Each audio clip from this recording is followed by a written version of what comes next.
Hello friends, GK गुरुजी अड्डा के YouTube platform पे मैं शैलेश आप सभी का हार्दिक स्वागत करता हूं। प्यारे साथियों, जैसे कि आप सभी को पता होगा सीटेट का एग्जाम 14 दिसंबर को है। अब आपके पास गिने चुने 4 से 5 दिन का समय बचा है, तो आपको अब बहुत ज़्यादा इंपॉर्टेंट चीज़ें पढ़ना है। तो आइए आज हम लोग क्लास 6 एनसीईआरटी की जो नोट्स है उसको निचोड़ते हैं पूरा और बहुत अच्छे से देखते हैं क्या क्या चीज़ें हमारे लिए इंपॉर्टेंट है। मैं बताता चलूँगा, आप लोग नोट डाउन करते चलिएगा। चलिए, चैनल पर नए हैं तो सब्सक्राइब कर लीजिएगा, बहुत ज़्यादा इसके बारे में बातचीत नहीं करेंगे। भारतीय इतिहास, इंडियन हिस्ट्री, ये है क्लास 8 की हिस्ट्री, ठीक है। चलिए, 1817 में स्कॉटलैंड के, ये मोस्ट इंपॉर्टेंट है, अर्थशास्त्री और राजनीतिक दार्शनिक जेम्स मिल ने 3 विशाल खंडों में a history of British India, British Bharat का इतिहास नामक किताब लिखी। अभी तक 15 से 20 बार से ज़्यादा क्वेश्चन इस पर बना है। नोट करते चलिएगा, याद करते चलिएगा। इस किताब में उन्होंने भारत के इतिहास को हिंदू, मुस्लिम और ब्रिटिश 3 कालखंडों में बांटा है। ये भी कई बार क्वेश्चन बना है। इतिहासकार भारतीय इतिहास को आमतौर पर प्राचीन, मध्यकालीन, आधुनिक काल में बांटकर देखते हैं। इस विभाजन की भी अपनी समस्या है। इतिहासकार को इन खंडों में बांटने की समझ भी पश्चिम से ही आई है।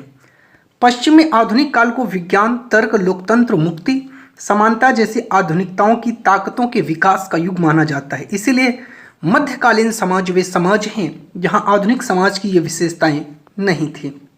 औपनिवेशीकरण, ब्रिटिश शासन के कारण भारत में यहाँ की मूल्य मान्यताओं और पसंद नापसंद, रीति रिवाज, तौर तरीकों में बदलाव आए।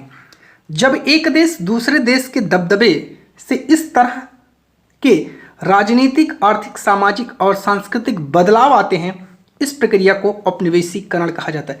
सिंपल सा मतलब है, ये कोई देश है, ये छोटा देश है, ये बड़ा देश इस छोटे देश पर जब कब्जा कर ले, उसका राजनीतिक, सामाजिक, आर्थिक हर चीज अपने कब्जे में ले ले, उसे ही औपनिवेशीकरण कहा जाता है। याद रखिएगा। सर्वेक्षण, 19वीं सदी की शुरुआत तक पूरे देश का नक्शा तैयार करने का काम शुरू हुआ। बड़े बड़े सर्वेक्षण किए जाने लगे, गांव में राजस्व सर्वेक्षण किए जाने लगे। इन सर्वेक्षणों में धरती की सतह, मिट्टी की गुणवत्ता, मिलने वाले पेड़ पौधे, जीव जंतु, स्थानीय इतिहास और फसलों का पता लगाया जाता था। मोस्ट इंपॉर्टेंट है, रॉबर्ट क्लाइव ने रेनेल को हिंदुस्तान के नक्शे तैयार करने का काम सौंपा। अभी तक 20 बार क्वेश्चन बना है। नोट करते चलिएगा। 19वीं सदी के आखिर से हर 10 साल में जनगणना की जाने लगी। जनगणना के जरिए भारत के सभी प्रांतों में रहने वाले लोगों की संख्या, उनकी जाति, इलाके और व्यवसाय के बारे में जानकारी इकट्ठा की जाती थी। इसके अलावा वानस्पतिक सर्वेक्षण, प्राणी वैज्ञानिक सर्वेक्षण, पुरातत्वीय सर्वेक्षण, मानव शास्त्रीय सर्वेक्षण, वन सर्वेक्षण आदि कई दूसरे सर्वेक्षण भी किए जाते थे। याद रखिएगा। जो ज़्यादा इंपॉर्टेंट है बताता चलूंगा। पूर्व में ईस्ट इंडिया कंपनी का आना। सन 1600 में ईस्ट इंडिया कंपनी इंग्लैंड की महारानी एलिजाबेथ प्रथम से चार्टर अर्थात इजाजतनामा हासिल कर लिया। कभी कभी पूछता है चार्टर का मतलब क्या है, याद रखिएगा। जिससे कंपनी को पूरब से व्यापार करने का एकाधिकार। एकाधिकार का मतलब ये होता है कि इस कंपनी के अलावा कोई दूसरा नहीं। जैसे 10 लोग हैं, 10 लोगों में आपको अकेले अधिकार दिया जाएगा, आप जाइए विदेश घूमकर आइए, कोई और नहीं जाएगा। इसी को बोलते हैं एकाधिकार। इस इजाजतनामे का मतलब यह था कि इंग्लैंड की कोई और व्यापारिक कंपनी इस इलाके में ईस्ट इंडिया कंपनी से होड़ नहीं कर सकती थी। बात करते हैं, इस चार्टर के सहारे कंपनी समुद्र पार जाकर नए इलाकों को खंगाल सकती थी। वहां से सस्ती कीमत पर चीजें खरीदकर उन्हें यूरोप में ऊंची कीमत पर बेच सकती थी। पहली इंग्लिश फैक्ट्री 1651 में हुगली नदी के किनारे शुरू हुई।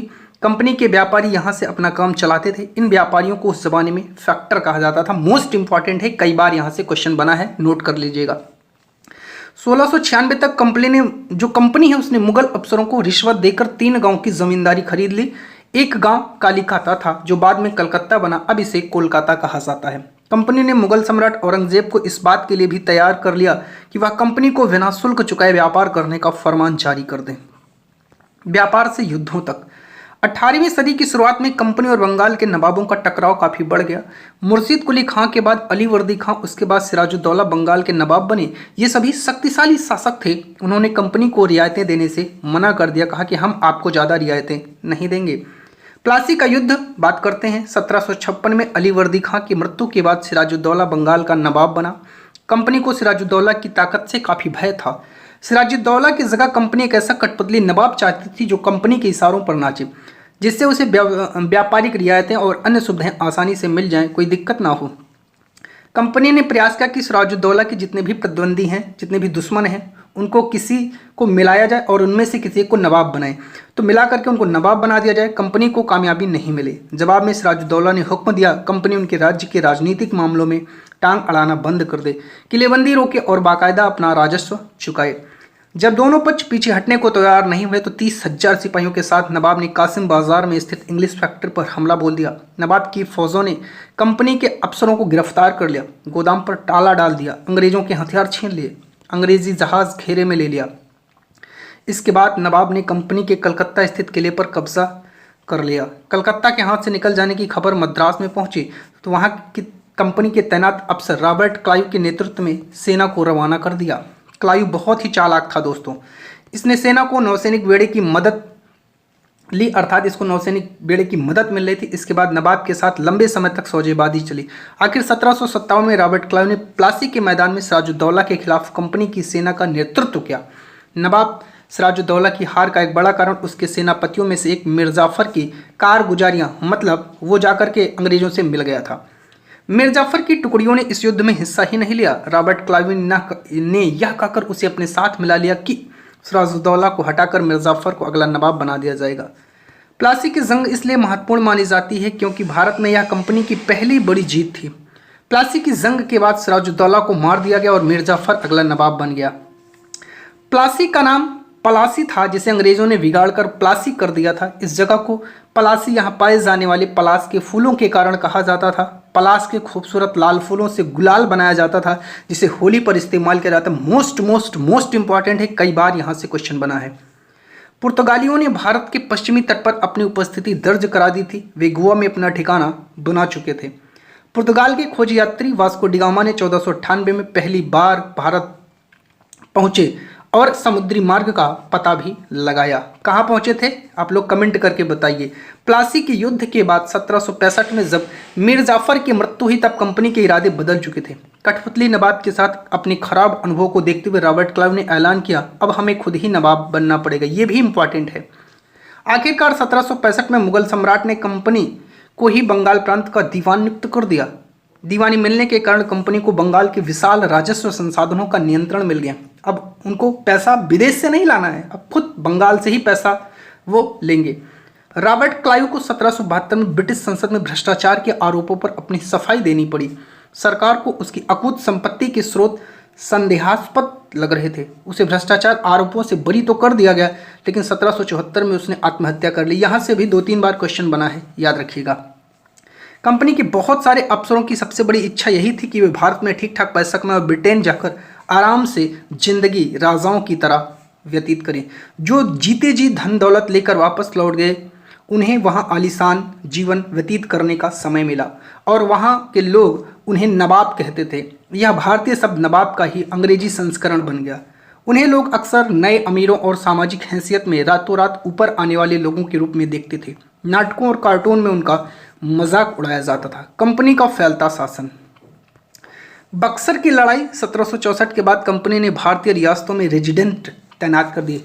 रेजिडेंट का मतलब कह सकते हैं प्रकार से कंपनी के कुछ अधिकारी और सैनिक जो बिना उनसे पूछे उस स्टेट का, उस क्षेत्र का जो राजा है, जो नवाब है, वो कुछ नहीं कर सकता है।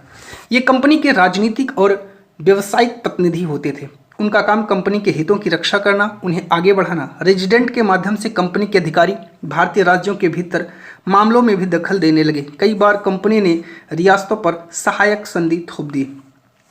जो रियासतें इस बंदोबस्त को मान लेती थी उसे कंपनी या जो कंपनी मतलब कह सकते हैं अपनी स्वतंत्र सेना रखने का अधिकार नहीं होता था। कंपनी की सेना रखती थी वो। किसकी? कंपनी की। उसे कंपनी की तरफ से सुरक्षा मिलती थी और सहायक सेना के रखरखाव के लिए कंपनी को पैसा भी उसी राज्य को देना पड़ता था या उसी रियासत को देना पड़ेगा। मतलब रियासत से ही पैसा लेगा और अंग्रेज अपनी ही सेना रियासत में बिठाएगा। अगर भारतीय शासक रकम अदा करने में चूक जाते थे तो जुर्माने के तौर पर उनका इलाका कंपनी अपने कब्जे में ले लेती थी। बात करते हैं टीपू सुल्तान की। चलिए, हैदर अली शासन है 1761 से 1782 और उनके विख्यात पुत्र, ये पुत्र है टीपू सुल्तान का शासन 82 से 1799 जैसे शक्तिशाली शासकों के नेतृत्व में मैसूर काफ़ी ताकतवर हो चुका था। मालाबार तट पर होने वाला व्यापार मैसूर रियासत के नियंत्रण में था, जहां से कंपनी काली मिर्च और इलायची खरीदती थी। 1785 में टीपू सुल्तान ने अपनी रियासत में पड़ने वाली बंदरगाहों से चंदन की लकड़ी, काली मिर्च, इलायची का निर्यात रोक दिया। सुल्तान ने स्थानीय सौदागरों को भी कंपनी के साथ कारोबार करने से रोक दिया। टीपू ने भारत में रहने वाले फ्रांसीसी व्यापारियों से घनिष्ठ संबंध विकसित किए, उनकी मदद से अपनी सेना का आधुनिकीकरण किया। कंपनी की फौजों को हैदर अली और टीपू सुल्तान ने कई बार युद्ध में हराया। 1792 में मराठों, हैदराबाद के निज़ाम और कंपनी की संयुक्त फौजों के हमले के बाद टीपू सुल्तान को अंग्रेजों से संधि करनी पड़ी। इस संधि के तहत उनके 2 बेटों को अंग्रेजों ने बंधक के रूप में अपने पास रख लिया। ये मोस्ट इंपॉर्टेंट है, कई दफ़ा यहाँ से प्रश्न आया है, नोट कर लीजिएगा। मैसूर के साथ अंग्रेजों की 4 बार जंग हुई। 1767-69 पहली, 80 से 84 दूसरी, 90 से 92 तीसरे, 99 में चौथी। जो श्रीरंगपट्टम की आखिरी जंग में कंपनी को सफलता मिली, टीपू मारा गया। अपनी राजधानी की रक्षा करते हुए टीपू सुल्तान मारे गए और मैसूर का राजकार पुराने वाडियार राजवंश के हाथों में सौंप दिया गया। इसके तहत ही मैसूर पर भी सहायक संधि थोप दी गई। बात करते हैं मराठों से लड़ाई की। 1761 में पानीपत की तीसरी लड़ाई के हार के बावजूद दिल्ली से देश का शासन चलाने वाले मराठाओं का सपना चूर चूर हो गया। उन्हें कई राज्यों में बांट दिया गया। इन राज्यों की बागडोर सिंधिया, होलकर, गायकवाड़ और भोसले जैसे अलग अलग राजवंशों के हाथों में थी। ये सारे सरदार एक पेशवा सर्वोच्च मंत्री के अंतर्गत एक कन्फेडरेसी राज्यमंडल के सदस्य थे। पेशवा इस राज्यमंडल का सैनिक और प्रशासकीय प्रमुख होता था और पुणे में रहता था। पूछा जाता है जो है पेशवा कहाँ रहता था। सिंधिया और नाना फडणवीस 18वीं सदी के आखिर के 2 प्रसिद्ध मराठा योद्धा और राजनीतिज्ञ थे। सर्वोच्चता की बात करते हैं लॉर्ड हेस्टिंग 1813 से 23 तक गवर्नर जनरल के नेतृत्व में सर्वोच्चता की एक नई नीति शुरू की गई। कंपनी का दावा था कि उसकी सत्ता ही सर्वोच्च है, इसलिए वह भारतीय राज्यों से ऊपर है। अपने हितों की रक्षा के लिए वह भारतीय रियासतों का अधिग्रहण करने या उनकी अधिग्रहण की धमकी देने का अधिकार अपने पास मानती थी। वेला नीति, डॉक्ट्रिन ऑफ लैप्स, डलहौजी के शासनकाल में शुरू हुई। डलहौजी ने एक नई नीति अपनाई जिसे विलय नीति नाम दिया गया। इस सिद्धांत इस तर्क पर आधारित था, अगर किसी शासक की मृत्यु हो जाती है, उसका कोई पुरुष वारिस नहीं है, उसकी रियासत हड़प ली जाएगी, कंपनी के भूभाग का हिस्सा मान ली जाएगी। इस सिद्धांत के आधार पर एक के बाद एक कई रियासतें, सतारा 48 में, संबलपुर 50 में, उदयपुर 52 में, नागपुर 53, झांसी 54 अंग्रेजों के हाथों से चली गई। मोस्ट इंपॉर्टेंट है, कई बार क्वेश्चन बना है, रट लीजिएगा, मोस्ट इंपॉर्टेंट है, ये भी मोस्ट इंपॉर्टेंट है। आखिरकार 1856 में कंपनी ने अवध को भी अपने नियंत्रण में ले लिया। इस बार अंग्रेजों ने एक नया तर्क दिया। उन्होंने कहा कि अवध की जनता को नवाब के कुशासन से आज़ाद कराने के कर्तव्य से बंधे हुए, इसलिए वे अवध पर कब्जा करने को मजबूर हैं। अपने प्रिय नवाब को जिस तरह से गद्दी से हटाया गया, उसे देखकर लोगों का गुस्सा भड़क उठा और अवध के लोग 1857 के महान विद्रोह में सबसे ज़्यादा हिंसात्मक रूप पर थे। याद रखिएगा। नए शासन की व्यवस्था, ब्रिटिश इलाके मोटे तौर पर प्रशासकीय इकाइयों में बटे हुए थे जिन्हें प्रेसिडेंसी कहा जाता था। उस समय 3 प्रेसिडेंसियां थीं, बंगाल, मद्रास, बम्बई। हर एक का शासन गवर्नर के पास होता था। सबसे ऊपर गवर्नर जनरल होता था। वॉरेन हेस्टिंग ने कई प्रशासकीय सुधार किए। न्याय के क्षेत्र में उसके सुधार खास तौर पर उल्लेखनीय है। 1772 में एक नई न्याय व्यवस्था स्थापित की गई। इस व्यवस्था में प्रावधान किया गया कि हर जिले में 2 अदालतें होंगी, फौजदारी और दीवानी। मोस्ट इंपॉर्टेंट है, कई बार प्रश्न बना है। दीवानी अदालतों के मुखिया यूरोपीय जिला कलेक्टर होते थे। मौलवी और हिंदू पंडित उनके लिए भारतीय कानूनों की व्याख्या करते थे। फौजदारी अदालतें अभी भी काजी और मुफ्ती के ही अंतर्गत थी, लेकिन वे भी कलेक्टरों की निगरानी में काम करते थे। जब वॉरेन हेस्टिंग 1785 में इंग्लैंड लौटा तो एडमंड बर्क ने उस पर बंगाल का शासन सही ढंग से न चलाने का आरोप जड़ दिया। इस आरोप के चलते हेस्टिंग पर ब्रिटिश संसद में महाभियोग का मुकदमा चलाया गया, जो 7 साल चला। आगे बात करते हैं काजी। एक न्यायाधीश को कहते हैं मुफ्ती, मुस्लिम समुदाय का एक न्यायविद जो कानूनों की व्याख्या करता है। काजी इसी के आधार पर फैसला सुनाता है। महाभियोग एक शब्द आया है, जान लीजिए क्या है। जब इंग्लैंड के हाउस ऑफ कॉमन्स में किसी व्यक्ति के खिलाफ दुराचरण का आरोप लगाया जाता है तो उसे हाउस ऑफ लॉर्ड्स में उस व्यक्ति के खिलाफ मुकदमा चलता है। इसे महाभियोग कहा जाता है। अंग्रेज अपनी सेना को सिपॉय, जो भारतीय शब्द सिपाही से ही बना है, आर्मी कहते थे। धर्मशास्त्र, संस्कृत की एक ऐसी कृतियाँ जिसमें सामाजिक तौर तरीकों और आचरण के सिद्धांतों की व्याख्या की जाती है। ये धर्मशास्त्र 500 ईसा पूर्व के पहले लिखे गए हैं। मस्केट, पैदल सिपाहियों द्वारा इस्तेमाल की जाने वाली एक भारी बंदूक होती थी, याद रखिएगा। मैचलॉक, शुरुआती दौर की बंदूक जिसमें बारूद को माचिस की तीली से जला करके चिंगारी दी जाती थी। रेगुलेटिंग एक्ट की बात करते हैं। 1773 के रेगुलेटिंग एक्ट के तहत एक नए सर्वोच्च न्यायालय की स्थापना की गई। इसके अलावा कलकत्ता में अपीलीय अदालत, सदर निजामत अदालत की भी स्थापना की गई। भारतीय जिले में कलेक्टर सबसे बड़ा ओहदा था। उसका काम मुख्य काम है वो है लगान और कर इकट्ठा करना तथा न्यायाधीशों, पुलिस अधिकारियों व दरोगा की सहायता से जिले में कानून व्यवस्था को बनाए रखना भी है।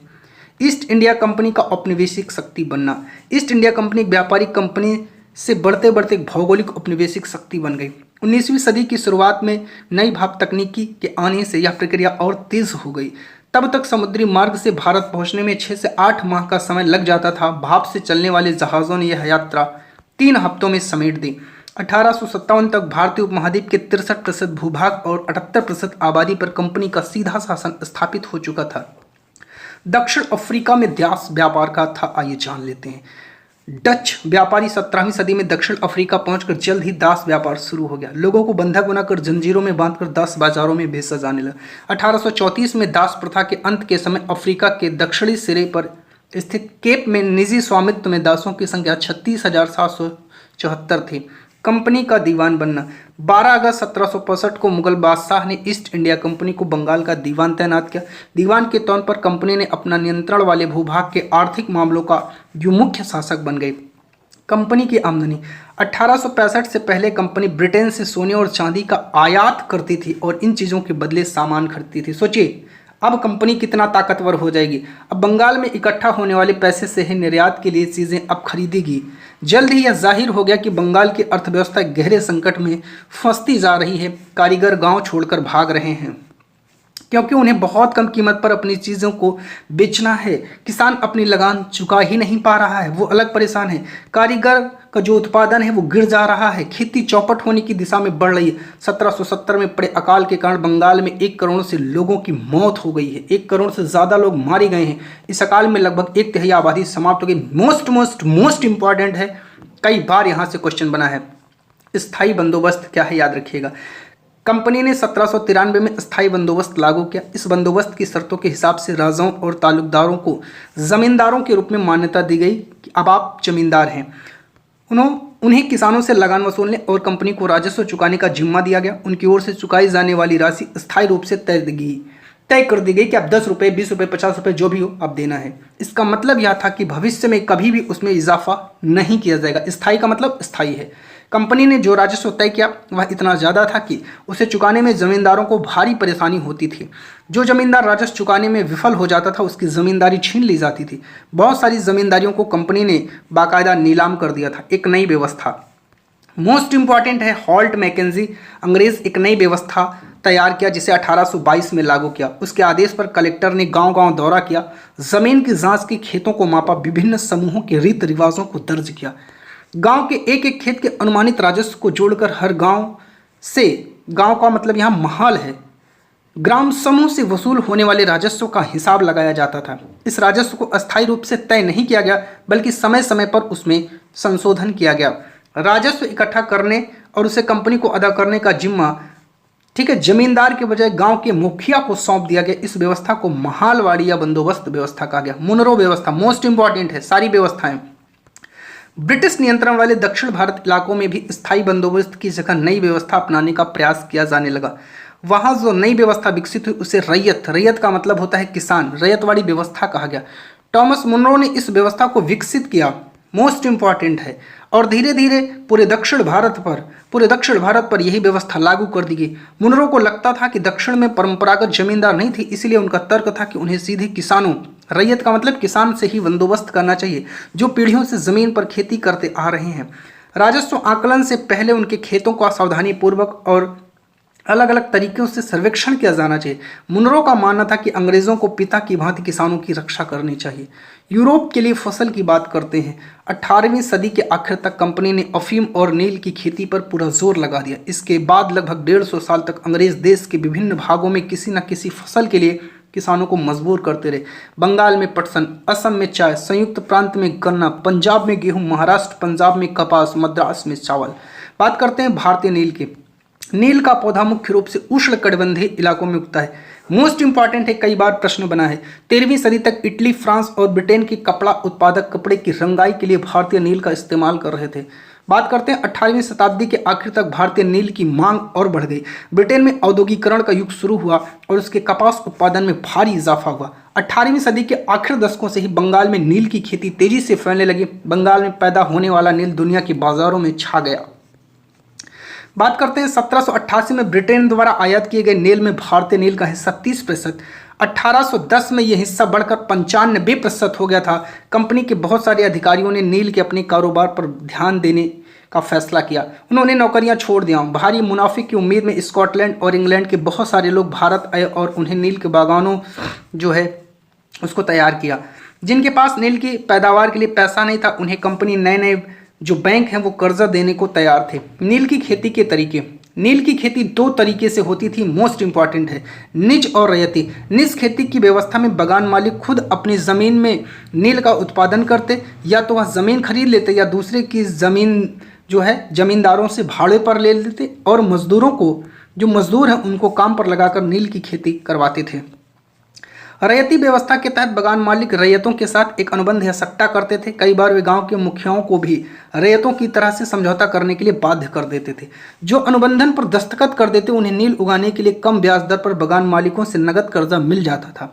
कर्जा लेने वाले रैयत को अपनी कम से कम 25% जमीन पर खेती करनी अनिवार्य थी, याद रखिएगा।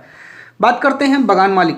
बगान मालिक बीज और उपकरण मुहैया कराते, जबकि मिट्टी को तैयार करना, बीज बोने, फसल की देखभाल करने का जिम्मा काश्तकारों के ऊपर रहता। जब कटाई के बाद फसल बगान मालिक को सौंप दी जाती तो रैयत को नया कर्जा आसानी से मिल जाता था। फ्रांसीसी बागान। 18वीं सदी में फ्रांसीसी बगान मालिक ने कैरिबियाई द्वीप समूह में स्थित फ्रांसीसी उपनिवेश सेंट डोमिंगो, पूछा जाता है सेंट डोमिंगो किसका उपनिवेश है, फ्रांसीसी, यहाँ नील और चीनी का उत्पादन शुरू किया। इन बागानों में काम करने वाले अफ्रीकी गुलाम 1791 में बगावत पर उतर आए। उन्होंने बागान जला दिए, अपने धनी मालिकों को मार डाला। 1792 में फ्रांस ने अपने उपनिवेशों में दास प्रथा समाप्त कर दी। इन घटनाओं की वजह से कैरिबियाई द्वीपों में नील की खेती ठप हो गई। बागान एक विशाल खेत जिस पर बागान मालिक बहुत सारे लोगों से जबरन काम करवाता है। काफी, गन्ना, तंबाकू बागानों का जिक्र किया जाता है। जनजातीय समूह, खोंड समुदाय की बात करते हैं। चलिए बात करते हैं उड़ीसा के जंगलों में रहने वाले खोंड समुदाय के लोग टोलियां बनाकर शिकार पर निकलते थे। जो हाथ लगता उसे आपस में बांट लेते हुए जंगलों से मिले फल और जड़ें खाते। खाना पकाने के लिए वे साल और महुआ के बीजों का तेल इस्तेमाल करते। मोस्ट इंपॉर्टेंट है, कई बार यहाँ से प्रश्न बना। इलाज के लिए बहुत सारी जंगली जड़ी बूटियों का इस्तेमाल करते। जंगलों से इकट्ठा हुई चीज़ों को स्थानीय बाजारों में बेच देते थे। जब भी स्थानीय बुनकरों और चमड़ा कारीगरों को कपड़े व चमड़े की रंगाई के लिए कसम और पलास के फूलों की जरूरत होती तो वो खोंड समुदाय के लोगों से ही कहा करते थे। बैगा समुदाय। मध्य भारत के बैगा औरों के लिए काम करने से कतराते थे। बैगा खुद को जंगल की संतान मानते थे। यहाँ से कई बार क्वेश्चन बना, याद रखिएगा। जो केवल जंगल की उपज पर जिंदा रह सकती है, मजदूरी करना बैगाओं के लिए अपमान की बात है। यहाँ से क्वेश्चन बना है, पिछले वर्ष भी आया है। ब्रिटिश शासन के दौरान आदिवासी समूहों का जीवन। अंग्रेज अपने शासन के लिए आमदनी का नियमित स्रोत भी चाहते थे। फलस्वरूप उन्होंने जमीन के बारे में कुछ नियम लागू कर दिया। उन्होंने जमीन को मापकर प्रत्येक व्यक्ति का हिस्सा तय कर दिया। उन्होंने यह भी तय कर दिया कि किसे कितना लगान देना है। कुछ किसानों को भूस्वामी और दूसरों को पट्टेदार भी घोषित कर दिया। पट्टेदार अपने भूस्वामियों का भाड़ा चुकाते और भूस्वामी सरकार को लगान देते। 19वीं और 20वीं शताब्दियों के दौरान देश के विभिन्न भागों में जनजातीय समूहों ने बदलते कानूनों, अपने व्यवहार पर लगी पाबंदियों, नए करों और व्यापारियों व महाजनों द्वारा किए जा रहे शोषण के खिलाफ बगावत भी कर दी। 1831-32 में कोल आदिवासियों ने, 85 में संथालों ने बगावत की। मध्य भारत में बस्तर विद्रोह 1910 में हुआ। 1940 में महाराष्ट्र में वर्ली विद्रोह हुआ। बिरसा है वो जिस आंदोलन का नेतृत्व कर रहे थे वह भी इसी विद्रोह का हिस्सा है। मोस्ट इंपॉर्टेंट है, 50 बार यहाँ से सीटेट में क्वेश्चन आया है। भैया नोट कर लो, रट लो, अब की बार फिर यहाँ से क्वेश्चन जरूर आएगा, याद रखिएगा। इस आंदोलन से जरूर क्वेश्चन बना जाता है, जरूर एक क्वेश्चन बन जाता है इससे, याद रखिएगा। वन कानून। औपनिवेशिक अधिकारियों ने तय किया कि झूम काश्तकारों को जंगल में जमीन के छोटे टुकड़े दिए जाएंगे। उन्हें वहां खेती करने की भी छूट होगी, बशर्ते गांव में रहने वालों को वन विभाग के लिए मजदूरी करनी होगी, जंगलों की देखभाल करनी होगी। इस तरह बहुत सारे इलाकों में वन विभाग ने सस्ते श्रम की आपूर्ति सुनिश्चित करने के लिए वन गांव बसा दिए। व्यापार की समस्या। 18वीं सदी में भारतीय रेशम की यूरोपीय बाजारों में भारी मांग थी। भारतीय रेशम की अच्छी गुणवत्ता सबको आकर्षित करती। भारत का निर्यात तेजी से बढ़ रहा था। जैसे जैसे बाजार फैला, ईस्ट इंडिया कंपनी के अफसर इस मांग को पूरा करने के लिए रेशम उत्पादन पर जोर देने लगे। वर्तमान झारखंड में स्थित हजारी बाग के आसपास रहने वाले संथाल रेशम के कीड़े पालते। ये यहाँ से क्वेश्चन पूछता है, याद रखिएगा। नवाबों के हाथ से जाती सत्ता। 18वीं सदी के मध्य से ही राजाओं और नवाबों की ताकतें जो हैं वो छिनने लगी। 1849 में गवर्नर जनरल डलहौजी ने ऐलान कर दिया कि बहादुर शाह जफर के मृत्यु के बाद बादशाह के परिवार को लाल किले से निकाल दिया जाएगा और उन्हें दिल्ली के अलावा कहीं और शिफ्ट किया जाएगा। मोस्ट इंपॉर्टेंट है, कई बार प्रश्न बना है। 1856 में गवर्नर जनरल कैनिंग उन्होंने फैसला किया कि बहादुर शाह जफर आगे जो आखिरी मुगल बादशाह होंगे, उनके मृत्यु के बाद उनके किसी भी वंशज को बादशाह नहीं माना जाएगा, उन्हें केवल राजकुमारों के रूप में मान्यता दी जाएगी। सिपाहियों का समुद्र पार न करना। उस जमाने में बहुत सारे लोग समुद्र पार नहीं करना चाहते थे। उन्हें लगता था कि समुद्र यात्रा से उनका धर्म और जाति दोनों भ्रष्ट हो जाएगी। 1824 में सिपाहियों को कंपनी की ओर से लड़ने के लिए समुद्र के रास्ते बर्मा जाने का आदेश मिला। उन्होंने इस हुक्म को मानने से इनकार कर दिया। उन्हें जमीन के रास्ते जाने में कोई समस्या नहीं है। सरकार का हुक्म न मानने के कारण उन्हें सख्त सजा दी गई, क्योंकि यह मुद्दा अभी खत्म नहीं हुआ था। इसीलिए 1856 में कंपनी को एक नया कानून बनाना पड़ा। इस कानून में साफ कहा गया कि अगर कोई व्यक्ति कंपनी की सेना में नौकरी करेगा तो जरूरत पड़ने पर उसे समुद्र पार जाना पड़ेगा। सुधारों पर प्रतिक्रिया। अंग्रेजों को लगता था कि भारतीय समाज में सुधार जरूरी है। सती प्रथा को रोकने और विधवा विवाह को बढ़ावा देने के लिए कानून बनाए। अंग्रेजी भाषा की शिक्षा को जमकर प्रोत्साहन दिया। 1830 के बाद कंपनी ने ईसाई मिशनरियों को खुलकर भारत में काम करने की और जमीन व संपत्ति जुटाने की छूट दे दी। 1850 में एक नया कानून बनाया जिससे ईसाई धर्म को अपनाना और आसान हो गया। इस कानून में प्रावधान किया गया, अगर कोई भारतीय व्यक्ति ईसाई धर्म अपनाता है तो वह पुरखों की संपत्ति पर उसका अधिकार पहले जैसा ही बना रहेगा। बहुत सारे भारतीयों को यकीन हो गया कि अंग्रेज उनका धर्म, उनके सामाजिक रीति रिवाज और परंपरागत जीवनशैली को नष्ट कर रहे हैं। बात करते हैं सैनिक विद्रोह। जब जन विद्रोह बन गया 1857, मेरठ से दिल्ली तक 29 मार्च 1857 को युवा सिपाही मंगल पांडे को बैरकपुर में अपने अफसरों पर हमला करने के आरोप में फांसी दी गई। कुछ दिन बाद मेरठ में तैनात कुछ सिपाहियों ने नए कारतूसों के साथ फौजी अभ्यास करने से मना कर दिया। सिपाहियों को लगता है कि कारतूसों पर गाय और सूअर की चर्बी का लेप है। 85 सिपाहियों को नौकरी से निकाल दिया गया। उन्हें अपने अफसरों का हुक्म न मानने के आरोप में 10-10 साल की सजा दी गई। घटना 9 मई 1857 की है। 10 मई को सिपाहियों ने मेरठ की जेल पर धावा बोल दिया। बंद सिपाहियों को आज़ाद करा लिया। उन्होंने अंग्रेज अफसरों पर हमला करके उन्हें मार दिया। उन्होंने बंदूक और हथियार कब्जे में ले लिए। अंग्रेज़ों की इमारतों और संपत्तियों को आग के हवाले कर दिया। उन्होंने अंग्रेज़ों के खिलाफ युद्ध का ऐलान कर दिया। सिपाही पूरे देश में अंग्रेज़ों के शासन को खत्म करने पर आमादा थे। मेरठ के कुछ सिपाहियों की एक टोली 10 मई को रात को घोड़ों पर सवार होकर मुंह अंधेरे दिल्ली पहुंच गई। जैसे ही उनके आने की खबर फैली, दिल्ली में तैनात टुकड़ियों ने बगावत कर दी। यहाँ भी अंग्रेज अफसर मारे गए। देसी सिपाहियों ने हथियार व गोला बारूद कब्जे में ले लिया। इमारतों को आग लगा दी। विजयी सिपाही लाल किले की दीवारों के आसपास जमा हो गए। वे बादशाह से मिलना चाहते थे। बादशाह अंग्रेजों की भारी ताकत से दो हाथ करने को तैयार नहीं थे, लेकिन सिपाही अड़े थे। आखिर वे जबरन महल में घुस गए और उन्होंने बहादुर शाह जफर को अपना नेता घोषित कर दिया। बादशाह को सिपाहियों की यह मांग माननी पड़ी। उन्होंने देश भर के मुखियों और शासकों को चिट्ठी लिखकर अंग्रेजों से चुनाव लड़ने के लिए भारतीय राज्यों का एक संघ बनाने का आह्वान किया। मोस्ट इंपॉर्टेंट है, कई दफा प्रश्न बना है। ठीक है, बहादुर शाह के इस एकमात्र कदम के गहरे परिणाम सामने। एक के बाद एक हर रेजिमेंट के सिपाहियों ने विद्रोह कर दिया। वे दिल्ली, कानपुर, लखनऊ जैसे मुख्य बिंदुओं पर दूसरी टुकड़ियों का भी साथ देने निकल पड़े। बात करते हैं आगे। पेशवा बाजीराव के दत्तक पुत्र नाना शाह कानपुर के पास रहते थे। उन्होंने सेना इकट्ठा की। ब्रिटिश सैनिकों को शहर से खदेड़ दिया। उन्होंने खुद को पेशवा घोषित कर दिया। उन्होंने ऐलान किया कि बहादुर शाह जफर के तहत गवर्नर हैं। लखनऊ की गद्दी से हटा दिए गए नवाब वाजिद अली शाह के बेटे वर्जिश कद्र को नया नवाब घोषित कर दिया गया। वर्जिश कद्र ने भी बहादुर शाह जफर को अपना बादशाह मान लिया। उनकी माँ बेगम हजरत महल ने अंग्रेजों के खिलाफ विद्रोहों को बढ़ चढ़कर हिस्सा उसमें लेने लगी। झांसी की रानी लक्ष्मीबाई ने भी विद्रोही सिपाहियों के साथ मिली। ठीक है, उन्होंने नाना साहब के सेनापति तात्या टोपी के साथ मिलकर अंग्रेजों को भारी चुनौती दी। मध्य प्रदेश के मांडला क्षेत्र में राजगढ़ की रानी अवंतीबाई लोधी ने 4000 सैनिकों की फौज तैयार की और अंग्रेजों के खिलाफ उनका नेतृत्व किया, क्योंकि ब्रिटिश शासन ने उनके राज्य के प्रशासन पर नियंत्रण कर लिया था। कंपनी का पलटवार। इस उथल पुथल के बावजूद कंपनी ने हिम्मत नहीं छोड़ी। कंपनी ने अपनी पूरी ताकत लगाकर विद्रोह को कुचलने का फैसला किया। उन्होंने इंग्लैंड से और भारी फौजें मंगवाई। विद्रोहियों को जल्द सजा देने के लिए कानून बनाए और विद्रोह के मुख्य नेताओं पर धावा बोल दिया। सितंबर 1857 में दिल्ली दोबारा अंग्रेजों के कब्जे में आ गई। अंतिम मुगल बादशाह बहादुर शाह जफर पर मुकदमा चलाया गया। आजीवन कारावास की सजा दी गई। उनके बेटों को उनकी आंखों के सामने गोली मार दी गई। बहादुर शाह और उनकी पत्नी बेगम जीनत महल को 1858 में रंगून की जेल में भेज दिया गया। इसी जेल में 1862 में बहादुर शाह जफर ने अंतिम सांस ली। अंग्रेजों ने 1859 के आखिर तक देश पर दोबारा नियंत्रण पा लिया। ब्रिटिश संसद ने 1858 में एक नया कानून पारित किया और ईस्ट इंडिया कंपनी के सारे अधिकार ब्रिटिश साम्राज्य के हाथों में सौंप दिए। कपड़ा और लोहा इस्पात उद्योग की बात करते हैं। भारत के पश्चिमी तट पर गुजरात स्थित सूरत हिंद महासागर के रास्ते होने वाले व्यापार के महत्वपूर्ण बंदरगाहों में से एक था।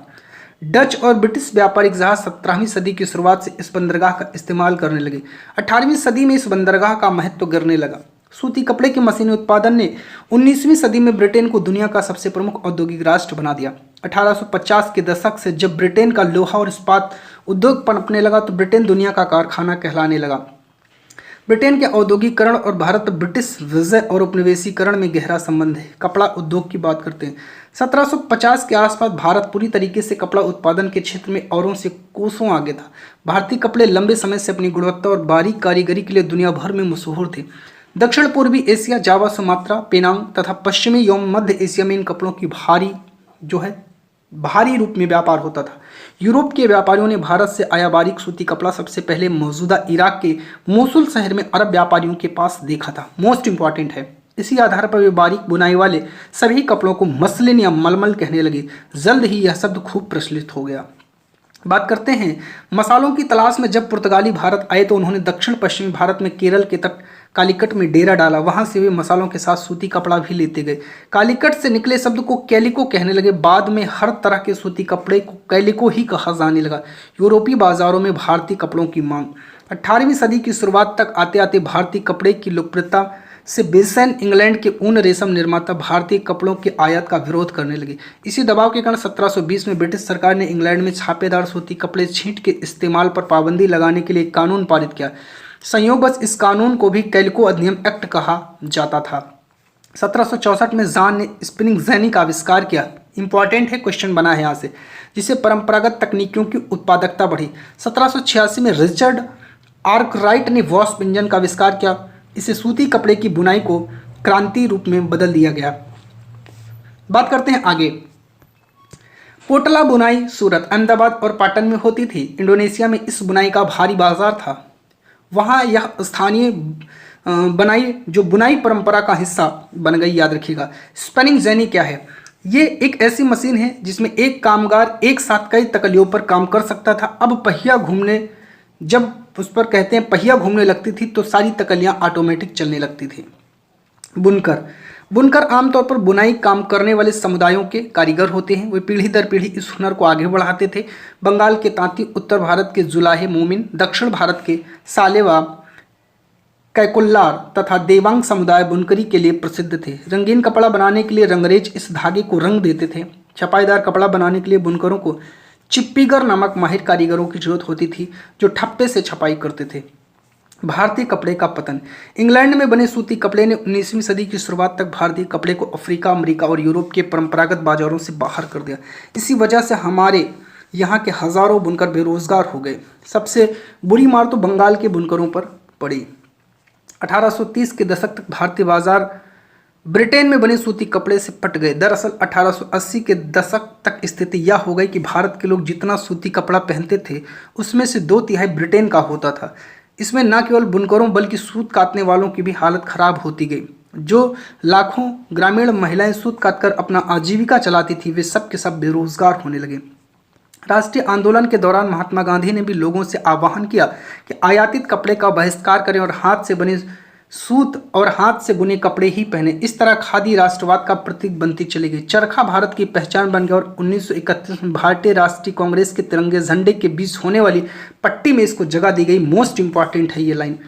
सूती कपड़ा मिलों का उदय। भारत में पहली सूती कपड़ा मिल 1854 बंबई में स्थापित की गई। मोस्ट इंपॉर्टेंट है, यह कताई मिल थी। भारत में औद्योगिक सूती वस्त्रोत्पादन की पहली बड़ी लहर प्रथम विश्व युद्ध के समय दिखाई दी, जब ब्रिटेन से आने वाले कपड़ों की मात्रा में काफ़ी कमी आ गई। सैनिक जरूरतों को पूरा करने के लिए भारतीय कारखानों से कपड़े और उत्पादन बढ़ाने की मांग की जाने लगी। लौह व इस्पात उद्योग। रजहारा पहाड़ियाँ दुनिया के सबसे बेहतरीन लौह अयस्क भंडारों में से एक थी। अगरिया जैसे कई समुदाय लोहा बनाने में माहिर थे। अगरिया समुदाय के लोग ने लौह अयस्क का एक और स्रोत ढूंढने में मदद की, जहां से बाद में भिलाई स्टील यंत्र को अयस्क की आपूर्ति की गई। कुछ साल बाद स्वर्णरेखा नदी के तट पर बहुत सारा जंगल साफ करके फैक्ट्री और एक औद्योगिक शहर बसाने के लिए जगह बनाई गई। इस शहर को जमशेदपुर नाम दिया गया। इस स्थान पर लौह अयस्क भंडारों के निकट ही पानी की उपलब्धता थी। यहाँ Tata iron and steel company TISCO की स्थापना हुई, जिसमें 1912 में स्टील का उत्पादन होने लगा। मोस्ट इंपॉर्टेंट है, कई बार प्रश्न बना है। टीपू सुल्तान की तलवार और उर्ज स्टील।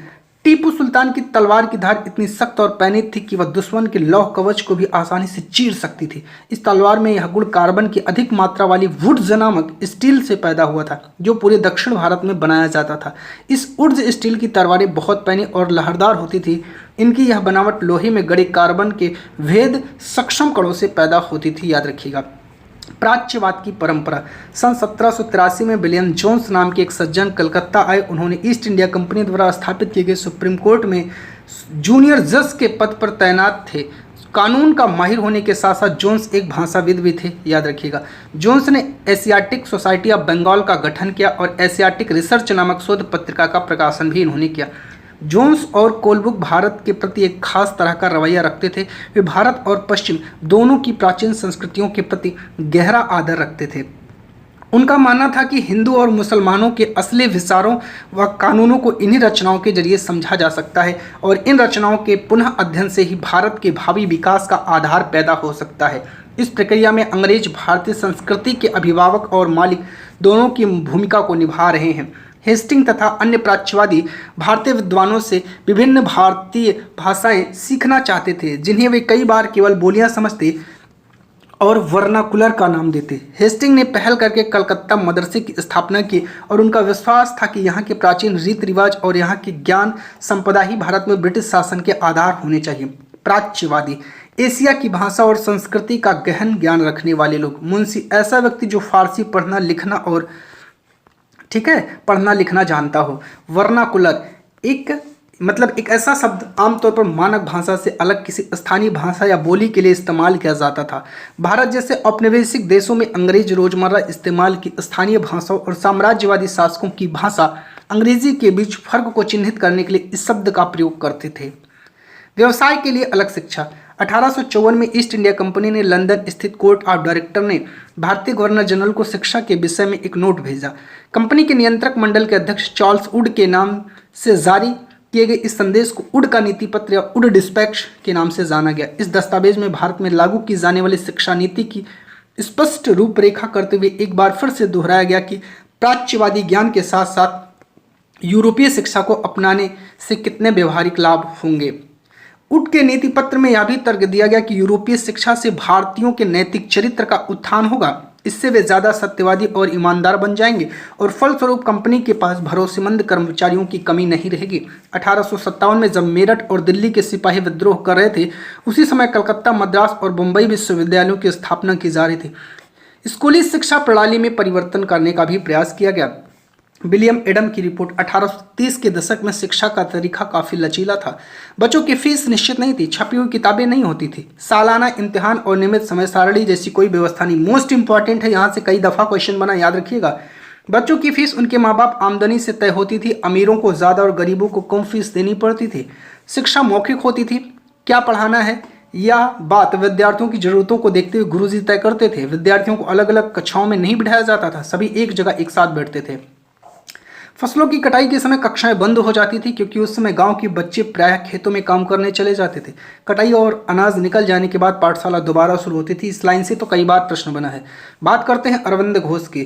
चलिए, अरविंद घोष ने 15 जनवरी 1908 को बॉम्बे में अपने एक संभाषण में राष्ट्रीय शिक्षा पर बोलते हुए कहा कि इसका लक्ष्य छात्रों में राष्ट्रीयता का भाव जागृत करना है। इसके लिए अपने पूर्वजों के साहसिक कार्यों पर गहराई से चिंतन करना आवश्यक होगा। शिक्षा को मातृभाषा में होना चाहिए ताकि वह अधिक से अधिक लोगों तक पहुंच सके। अरविंदो ने इस बात पर भी बल दिया कि यद्यपि छात्रों को भी अपने मूल के साथ जुड़े रहना चाहिए, फिर भी उनको आधुनिक वैज्ञानिक आविष्कारों तथा लोकप्रिय शासन के संदर्भ में पश्चिमी देशों के अनुभव का भी भरपूर लाभ उठाना चाहिए। इसके अतिरिक्त छात्रों को कोई हस्तकला भी सीखनी चाहिए ताकि वे स्कूल छोड़ने पर यथासंभव रोजगार कर सके। महात्मा गांधी गांधी की दृढ़ मान्यता थी कि शिक्षा केवल भारतीय भाषाओं में दी जानी चाहिए। उनके मुताबिक अंग्रेजी में दी जाने वाली शिक्षा भारतीयों को अपाहिज बना देगी। उसने उन्हें अपने सामाजिक परिवेश से काट दिया है और उन्हें अपनी ही मातृभूमि पर अजनबी बना दिया है। उनकी राय में विदेशी भाषा बोलने वाले, स्थानीय संस्कृति से घृणा करने वाले अंग्रेजी शिक्षित भारतीय अपनी जनता से जुड़ने के तौर तरीकों को जो है भूल चुके थे। रविन्द्रनाथ टैगोर ने शांति निकेतन की स्थापना 1901 में की। टैगोर का मानना है कि सृजनात्मक शिक्षा को केवल प्राकृतिक परिवेश में ही प्रोत्साहित किया जा सकता है। इसीलिए उन्होंने कलकत्ता से 100 किलोमीटर दूर एक ग्रामीण परिवेश में अपना स्कूल खोलने का फैसला किया। उन्हें यह जगह निर्मल शांति से भरी दिखाई दी, जहाँ प्रकृति के साथ जीते हुए बच्चे अपनी स्वाभाविक सृजनात्मक मेधा को और विकसित कर सकते थे, जिसे हम शांति निकेतन के नाम से जानते हैं। राजा राम मोहन राय ने कलकत्ता में ब्रह्मो समाज के नाम से एक सुधारवादी संगठन बनाया, जिसे ब्रह्म समाज कहा जाता है। राजा राम मोहन राय इस बात से काफ़ी दुखी थे कि विधवा औरतों को अपनी ज़िंदगी में भारी कष्ट उठाना पड़ता है। इसको ध्यान में रखते हुए उन्होंने सती प्रथा के खिलाफ एक मुहिम छेड़ी। राजा राम मोहन राय ने संस्कृत, फारसी, अन्य कई भारतीय एवं यूरोपीय भाषाओं के अच्छे ज्ञाता थे। उन्होंने अपने लेखन के जरिए सिद्ध करने का प्रयास किया कि प्राचीन ग्रंथों में विधवाओं को जलाने की अनुमति कहीं नहीं दी गई। 1829 में सती प्रथा पर पाबंदी लगा दी। विलियम बेंटिंग गवर्नर जनरल था। स्वामी दयानंद सरस्वती 1875 में आर्य समाज की स्थापना की। आर्य समाज ने हिंदू धर्म को सुधारने का प्रयास किया था। उन्होंने विधवा विवाह का भी समर्थन किया है। महिलाएं एवं जाति सुधार। बात करते हैं महिलाओं से संबंधित कुछ इंपॉर्टेंट चीज़ों की। चलिए, 200 साल पहले हालत बहुत भिन्न थे। ज़्यादातर बच्चों की शादी बहुत कम उम्र में कर दी जाती थी। हिंदू मुसलमान दोनों धर्मों के पुरुष एक से ज़्यादा पत्नियां रख सकते थे। देश के कुछ भागों में विधवाओं से उम्मीद की जाती थी कि वे अपने पति की चिता के साथ ही जिंदा जल जाएं। इस तरह से स्वेच्छा से या जबरदस्ती मार दी गई। महिलाओं को सती कहकर महिमा मंडित किया जाता था। सती शब्द का अर्थ सदाचारी महिला था, याद रखिएगा। संपत्ति पर भी महिलाओं के अधिकार बहुत सीमित थे। शिक्षा तक महिलाओं की प्राय कोई पहुंच नहीं थी। देश के बहुत सारे भागों में लोगों का विश्वास था कि अगर महिलाएं पढ़ी लिखी होंगी तो वह जल्दी विधवा हो जाएंगी। समाज में सिर्फ स्त्री और पुरुषों के बीच ही फर्क नहीं था। ज़्यादातर इलाकों में लोग जातियों में बटे थे। ब्राह्मण और क्षत्रिय ऊंची जाति को कहते थे स्वयं को। इसके बाद व्यापार और महाजनी आज से जुड़े जाति, जिन्हें वैश्य कहा जाता था। इसके बाद काश्तकार, बुनकर, कुम्हार जैसे दस्तकार, जिन्हें शूद्र कहा जाता था। इस श्रेणी क्रम की सबसे निचली पायदान पर ऐसी जातियां थीं जो गांव शहरों को साफ सुथरा रखती थी। ऐसे काम धंधे करती थी जिन्हें ऊंची जातियों के लोग दूषित कार्य मानते थे, यानी ऐसे काम जिनकी वजह से उनकी जाति भ्रष्ट हो जाती थी। ऊंची जातियां निचले पायदान पर खड़ी इन जातियों के लोगों को अछूत मानती थी। इन लोगों को मंदिर में प्रवेश करने, सवर्ण जातियों के इस्तेमाल करने वाले पानी के कुएं, ऊंची जातियों के आधिपत्य वाले घाट, तालाब, नहाने जाने की छूट नहीं थी। उन्हें निम्न दर्जे के मनुष्य माना जाता था। महिला एवं शिक्षा। कलकत्ता में विद्यासागर और बंबई में बहुत सारे अन्य सुधारकों ने लड़कियों के लिए स्कूल खोला। 19वीं सदी में पढ़ने लिखने वाली ज़्यादातर महिलाओं को उनके उदार विचारों वाले पिता या पति की देखरेख में घर पर ही पढ़ाया जाता रहा। कई महिलाओं ने बिना किसी मदद के खुद के पढ़ना लिखना सीख लिया। 19वीं सदी के आखिरी हिस्से में आर्य समाज द्वारा पंजाब में ज्योतिराव फुले द्वारा महाराष्ट्र में लड़कियों के लिए स्कूल खोले गए। मोस्ट इंपॉर्टेंट है, ठीक है। उत्तर भारत के कुलीन मुस्लिम परिवारों की महिलाएं अरबी में कुरान शरीफ पढ़ना सीखने लगी। उन्हें घर पर ही पढ़ाने के लिए शिक्षिकाएं रखी जाती थी। इस स्थिति को देखते हुए मुमताज़ अली जैसे कुछ सुधारकों ने कुरान शरीफ की आयतों को हवाला देकर कहा कि महिलाओं को भी शिक्षा का अधिकार मिलना चाहिए। 19वीं सदी के आखिर से ही उर्दू में उपन्यासों का सिलसिला शुरू हो गया। इन उपन्यासों में महिलाओं को इस बात के लिए प्रोत्साहित किया जाता था कि वे धर्म और घरेलू साज संभाल के बारे में पढ़ें। भोपाल की बेगमों ने अलीगढ़ में लड़कियों के लिए प्राथमिक स्कूल खोला। बेगम रुकैया सखावत हुसैन ने भी इस दौर की एक प्रभावशाली महिला थी, जिन्होंने कलकत्ता और पटना में मुस्लिम लड़कियों के लिए स्कूल खोला। वह रूढ़िवादी विचारों की कटी आलोचक थी। उनका मानना था कि प्रत्येक धर्म के धार्मिक नेताओं ने औरतों को निचले दर्जे में रखा है। 1880 के दशक तक आते आते भारतीय महिलाएं विश्वविद्यालयों में प्रवेश लेने लगी। बहुत सारी महिलाएं लिखने लगी। उन्होंने समाज में महिलाओं की स्थिति पर अपने आलोचनात्मक विचार प्रकाशित किए। पूना में घर पर ही रहकर शिक्षा प्राप्त करने वाली ताराबाई शिंदे ने स्त्री पुरुष तुलना नाम से एक किताब प्रकाशित की, जिसमें पुरुषों और महिलाओं के बीच मौजूदा सामाजिक फर्कों की आलोचना की गई। मोस्ट इंपॉर्टेंट है, कई बार प्रश्न बना है। संस्कृत की महान विद्वान पंडित रमाबाई का मानना है, मोस्ट इंपॉर्टेंट है, हिंदू धर्म महिलाओं का दमन करता है। उन्होंने ऊंची जातियों की हिंदू महिलाओं की दुर्दशा पर एक किताब लिखी है। उन्होंने पूना में एक विधवा गृह की स्थापना की, जहां ससुराल वालों के हाथों अत्याचार झेल रही महिलाओं को पनाह दी जाती थी। वहाँ महिलाओं को ऐसी चीज़ें सिखाई जाती थी जिसके सहारे वे अपनी रोजी रोटी चला सके। ये सब इंपॉर्टेंट है। बाल विवाह 1829 में बाल विवाह निषेध अधिनियम पारित किया गया। इस कानून के अनुसार 18 साल से कम उम्र के लड़के और 16 साल से कम उम्र की लड़की की शादी नहीं की जा सकती। बाद में यह उम्र बढ़ाकर 21 से 18 कर दी गई। जाति समाज सुधार, जाति उन्मूलन के लिए काम करने के लिए बंबई में 1840 में परमहंस मंडली का गठन किया गया। मोस्ट इंपॉर्टेंट है। मौजूदा आंध्र प्रदेश में मदिगा एक महत्वपूर्ण अछूत जाति रही। वे पशुओं के शवों को साफ करने, चमड़ा तैयार करने और चप्पल जूता सीने में माहिर थे। अछूत माने जाने वाले महार समुदाय के बहुत सारे लोगों को महार रेजिमेंट में नौकरी मिल गई। दलित आंदोलन के नेता BR अम्बेडकर के पिता एक सैनिक स्कूल में पढ़ाते रहे। बंबई प्रेसिडेंसी में 1829 में अछूतों को सरकारी स्कूलों में घुसने नहीं दिया जाता था। जब उन्हें इस अधिकार के लिए सख्ती से आवाज़ उठाई तो कक्षा के बाहर बरामदे में बैठकर सबक सिर्फ सुनने की इजाज़त दी गई ताकि वे कमरे को दूषित ना कर सके जहां ऊंची जातियों के लड़कों को पढ़ाया जाता था। दुबला मजदूर समर्थ जमींदारों के पास मजदूरी करते थे। वे उनके खेत संभालते थे और जमींदारों के घर आंगन में तमाम छोटे बड़े काम करते थे। समानता और न्याय की मांग। बात करते हैं मध्य भारत में सनातनी आंदोलन की शुरुआत घासीदास ने की, जिन्होंने चमड़े का काम करने वाले लोगों को संगठित किया और उनकी सामाजिक स्थिति में सुधार करने के लिए आंदोलन छोड़ दिया। पूर्वी बंगाल में हरदास ठाकुर ने मतुआ पंथ ने चांडाल काश्तकारों के बीच काम किया। हरदास ने जाति व्यवस्था को सही ठहराने वाले ब्राह्मणवादी ग्रंथों पर सवाल उठाया। जिसे आज केरल कहा जाता, वहाँ इजवा जाति के श्री नारायण गुरु ने अपने लोगों के बीच एकता का आदर्श रखा। उन्होंने जातिगत विभिन्नता के आधार पर लोगों के बीच भेदभाव करने का विरोध किया। उनके अनुसार सारी मानवता की एक ही जाति है, एक ही ईश्वर है। मोस्ट इंपॉर्टेंट है, यहाँ से कई बार क्वेश्चन बना है। ओरु जाति ओरु मतम ओरु दैवम मनुष्यान, मानवता की एक जाति, एक धर्म, एक ईश्वर है। मोस्ट इंपॉर्टेंट है। निम्न जाति नेताओं में ज्योतिराव फुले सबसे मुखर नेताओं में से थे। 1827 में जन्मे ज्योतिराव फुले ने ईसाई प्रचारकों द्वारा खोले गए स्कूलों में शिक्षा पाई। उन्होंने जाति आधारित समाज में फैले अन्याय के बारे में अपने विचार व्यक्त किए। उन्होंने ब्राह्मणों के इस दावे पर खुलकर हमला बोला कि आर्य होने के कारण वे औरों से श्रेष्ठ हैं। फुले का तर्क था कि आर्य विदेशी थे जो उपमहाद्वीप के बाहर से आए थे। उन्होंने इस मिट्टी के असली वारिसों आर्यों के आने से पहले यहाँ रह रहे मूल निवासियों को हरा करके उन्हें गुलाम बना लिया था। जब आर्यों ने अपना प्रभुत्व स्थापित कर लिया तो पराजित जनता को नीच निम्न जाति वाला मानने लगे। फुले के अनुसार ऊंची जातियों का उनकी जमीन और सत्ता पर कोई अधिकार नहीं है। यह धरती यहाँ के देसी लोगों की, कथित निम्न जाति के लोगों की है। फुले ने दावा किया कि आर्यों के शासन से पहले यहाँ स्वर्ण युग था, जब योद्धा किसान जमीन जोते थे और मराठा देहात पर न्यायसंगत और निष्पक्ष तरीके से शासन करते थे। उन्होंने सुझाव दिया कि शूद्रों और अतिशूद्रों को जाति भेदभाव खत्म करने के लिए संगठित होना चाहिए। फुले द्वारा स्थापित किए गए सत्यशोधक समाज नामक संगठन ने जातीय समानता के समर्थन में मुहिम चलाई। ये इंपॉर्टेंट है, पूछा जाता है।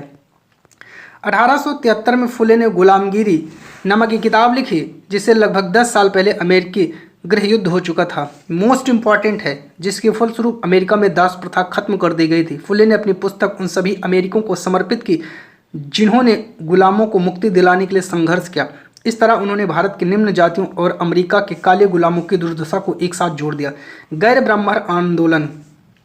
20वीं सदी के आरंभ में गैर ब्राह्मण आंदोलन शुरू हुआ। यह प्रयास उन गैर ब्राह्मण जातियों का था जिन्हें शिक्षा, धन और प्रभाव हासिल हो चुका था। उनका तर्क था कि ब्राह्मण तो उत्तर से आए हैं, उन आर्य आक्रमणकारियों के वंशज हैं जिन्होंने यहाँ के मूल निवासियों देसी द्रविड़ नस्लों को हलाकर दक्षिणी भूभाग पर विजय हासिल की थी। उन्होंने सत्ता पर ब्राह्मणवादी दावे को भी चुनौती दी। पेरियार के नाम से प्रसिद्ध E.V. रामास्वामी नायकर एक मध्यम वर्गीय परिवार में पले बढ़े। अपने प्रारंभिक जीवन में वे सन्यासी थे। उन्होंने संस्कृत शास्त्रों का गंभीरता से अध्ययन किया था। उन्होंने स्वाभिमान आंदोलन शुरू किया। उनका कहना था कि मूल तमिल और द्रविड़ संस्कृतियों के असली वाहक अछूत ही हैं, जिन्हें ब्राह्मणों ने अपने अधीन कर लिया है। बात करते हैं आगे। उनका मानना था कि सभी धार्मिक नेता और मुखिया सामाजिक विभाजनों और असमानता को ईश्वर प्रदत्त मानते, इसलिए सामाजिक समानता के लिए सभी धर्मों से अछूतों को खुद मुक्ति पानी होगी। पेरियार हिंदू वेद पुराणों के कट्टर आलोचक थे। इंपॉर्टेंट हैं, खासतौर से मनु द्वारा रचित संहिता, भगवद गीता, रामायण के वे कटु आलोचक थे। उनका कहना था कि ब्राह्मणों ने निचली जातियों पर अपनी सत्ता तथा महिलाओं पर पुरुषों का प्रभुत्व स्थापित करने के लिए इस पुस्तक का सहारा लिया है। ब्रह्म समाज की बात करते हैं। ब्रह्म समाज की स्थापना 1830 में की गई। यह संस्था सभी प्रकार की मूर्ति पूजा और बलि के विरुद्ध थी। इसके अनुयायी उपनिषदों में विश्वास रखते थे। इसके सदस्यों को अन्य धार्मिक प्रथाओं या परंपराओं की आलोचना करने का अधिकार नहीं था। ब्रह्म समाज ने विभिन्न धर्मों के आदर्शों, खासतौर से हिंदुत्व और ईसाई धर्म के विचारकों की आलोचनात्मक व्याख्या करते हुए उन्हें नकारात्मक और सकारात्मक पहलुओं पर प्रकाश डाला। केशव चंद्र सेन ब्रह्म समाज के मुख्य नेताओं में से एक थे। डेरेजियो यंग बंग आंदोलन 1820 के दशक में Henry Lewin Vivian Derozio Hindu college Calcutta में अध्यापक थे। उन्होंने अपने विद्यार्थियों को आमूल परिवर्तन विचारों से अवगत कराया, उन्हें तमाम तरह की सत्ता पर सवाल खड़ा करने के लिए प्रोत्साहित किया। उनके द्वारा शुरू की गई यंग बंगाल मूवमेंट में उनके विद्यार्थियों ने परंपराओं और रीति रिवाजों पर उंगली उठाई, महिलाओं के लिए शिक्षा की मांग की और सोच व अभिव्यक्ति की स्वतंत्रता के लिए अभियान चलाए। रामकृष्ण मिशन विवेकानंद।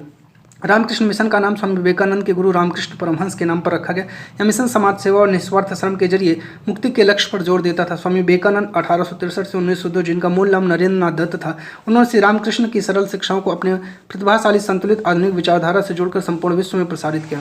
बात करते हैं 1893 में शिकागो में विश्व धर्म संसद में उन्हें सुनने के बाद न्यूयॉर्क हेराल्ड ने अपने विवरण में लिखा कि ऐसे विद्वान राष्ट्र में धर्म प्रचारकों को भेजना कितना मूर्खतापूर्ण है। वास्तव में स्वामी विवेकानंद आधुनिक समय के पहले भारतीय थे जिन्होंने विश्वव्यापी स्तर पर वेदांत दर्शन के आध्यात्मिक गौरव को पुनर्स्थापित किया, लेकिन उनका उद्देश्य केवल धर्म की व्याख्या करना नहीं। अपने देशवासियों की निर्धनता और दुर्दशा से उन्हें अतिशय दुख हुआ। उनका दृढ़ विश्वास था कि कोई भी साधन तभी सफल हो सकता है जब जनसमूह की दशा उन्नत हो। अतः भारत के लोगों को उन्होंने रसोई घर के धर्म की संकीर्ण चहारदीवारी से बाहर निकलने और राष्ट्र की सेवा में एकजुट होने के लिए आह्वाहित किया। प्रार्थना समाज की बात करते हैं। 1867 बम्बई में स्थापित प्रार्थना समाज ने जातीय बंधनों को खत्म करने वाले और बाल विवाह के उन्मूलन के लिए प्रयास किया। प्रार्थना समाज ने महिलाओं की शिक्षा को प्रोत्साहित किया और विधवा विवाह पर लगी पाबंदी के खिलाफ आवाज़ उठाई। उनकी धार्मिक बैठकों में हिंदू, बौद्ध, ईसाई ग्रंथों पर विचार विमर्श किया जाता था। वेद समाज। मद्रास चेन्नई में 1864 में वेद समाज की स्थापना हुई। वेद समाज ब्रह्म समाज से प्रेरित था। वेद समाज ने जातीय भेदभाव को समाप्त करने और विधवा विवाह तथा महिला शिक्षा को प्रोत्साहित करने के लिए काम किया। इसके सदस्य एक ईश्वर के अस्तित्व में विश्वास रखते थे। उन्होंने रूढ़िवादी हिंदुत्व और अनुष्ठानों के अंधविश्वास की कड़ी निंदा की है। अलीगढ़ आंदोलन। सर सैयद अहमद खां 1875 में अलीगढ़ में खोले गए मोहम्मदन एंग्लो ओरिएंटल कॉलेज को बाद में ही अलीगढ़ मुस्लिम विश्वविद्यालय के नाम से जाना गया, जहां मुसलमानों को पश्चिमी विज्ञान के साथ साथ विभिन्न विषयों की आधुनिक शिक्षा दी जाती थी। अलीगढ़ आंदोलन का शैक्षणिक सुधारों के क्षेत्र में गहरा प्रभाव रहा है। सिंह सभा। सिखों के सुधारवादी संगठन के रूप में सिंह सभा की स्थापना 1873 अमृतसर से शुरू हुई। 1879 में लाहौर में भी सिंह सभा का गठन किया गया। इन सभाओं ने सिख धर्म को अंधविश्वास, जाति भेदभाव, ऐसे आचरण जिसे वे गैर सिख समझते थे, से मुक्त करने का प्रयास किया। उन्होंने सिखों को शिक्षा के लिए प्रोत्साहित किया, जिसमें अक्सर आधुनिक ज्ञान के साथ साथ सिख धर्म के सिद्धांतों को पढ़ाया जाता था। खालसा कॉलेज अमृतसर 1892 में सिख सभा आंदोलन के नेताओं द्वारा स्थापित किए गए। मोस्ट इंपॉर्टेंट है, कई बार प्रश्न बना है, याद रखिएगा। राष्ट्रवाद का उदय। बात करते हैं भारत का मतलब। यहाँ की जनता भारत, यहाँ रहने वाले किसी भी वर्ग, रंग, जाति, पंथ, भाषा, जेंडर तमाम लोगों का घर है।